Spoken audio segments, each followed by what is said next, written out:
Bonjour tout le monde, bienvenue au Top Études. Alors, on va étudier les documents comptables fondamentaux. Alors, on a déjà dit que la comptabilité générale est un élément indispensable pour les entreprises. Et chaque entreprise est un centre de flux de diverses catégories.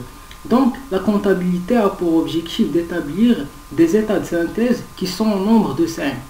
Alors, on a le bilan, le compte de produits et charges, ça veut dire le CPC, l'état des soldes de gestion, l'ESG, le tableau de financement et l'état des informations complémentaires, ce qu'on appelle l'éthique. Alors, on va commencer par la présentation du bilan.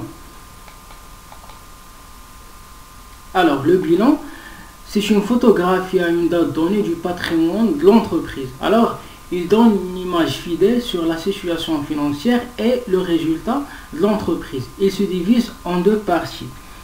Les emplois figurent à gauche, ça veut dire l'actif du bilan, et les ressources figurent à droite, c'est-à-dire le passif du bilan.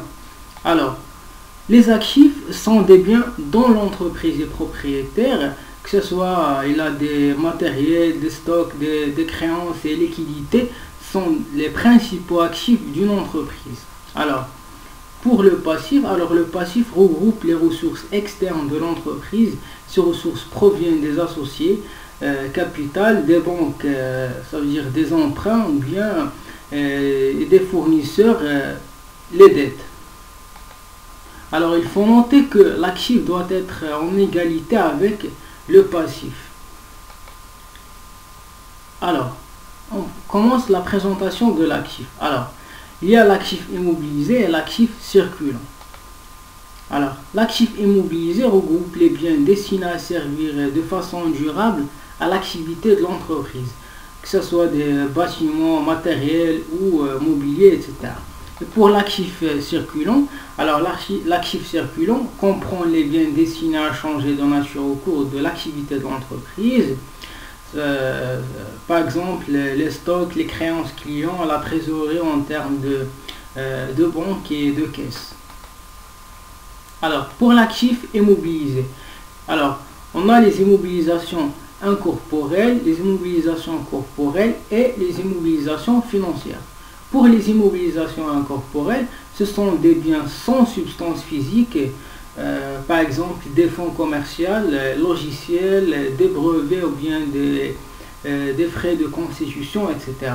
Pour les immobilisations corporelles, ce sont des biens avec une substance physique, par exemple terrain, bâtiment, matériel, mobilier. Et pour les immobilisations financières, ce sont des actifs monétaires destinés à être conservés durablement, dépôts, par exemple dépôts de garantie.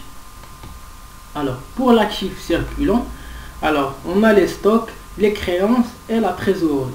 Pour les stocks, ça peut être des stocks de marchandises ou bien la matière première. Pour les créances, alors c'est les sommes dues par les clients, l'État ou bien les organismes sociaux. Et la trésorerie, sont des comptes bancaires positifs et argent liquide en caisse. Pour le passif, alors on a des fonds propres, dettes financières et dettes d'exploitation. Alors, pour les fonds propres, c'est la valeur comptable nette du patrimoine de l'entreprise.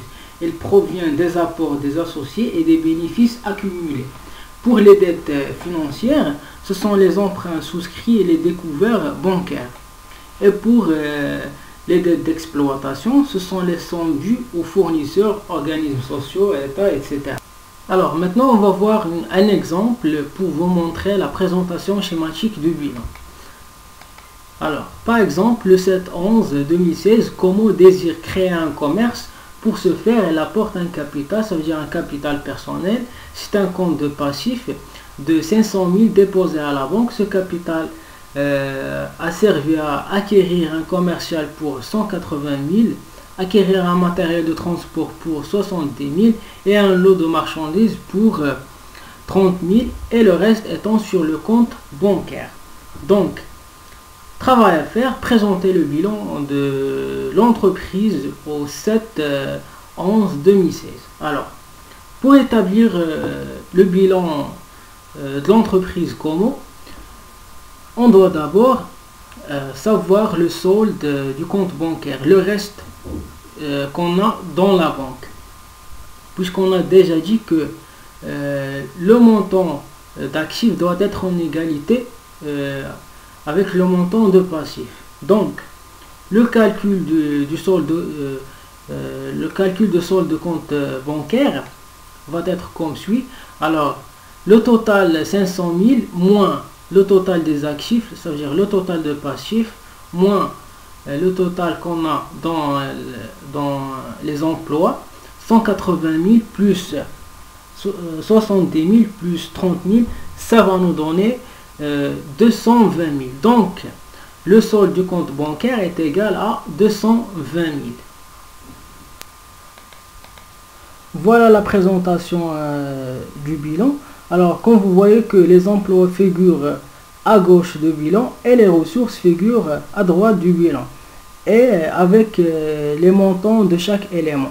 Donc, on a le montant d'actifs est égal au montant de passifs, parce que tout emploi est financé par une ressource et toute ressource finance un emploi.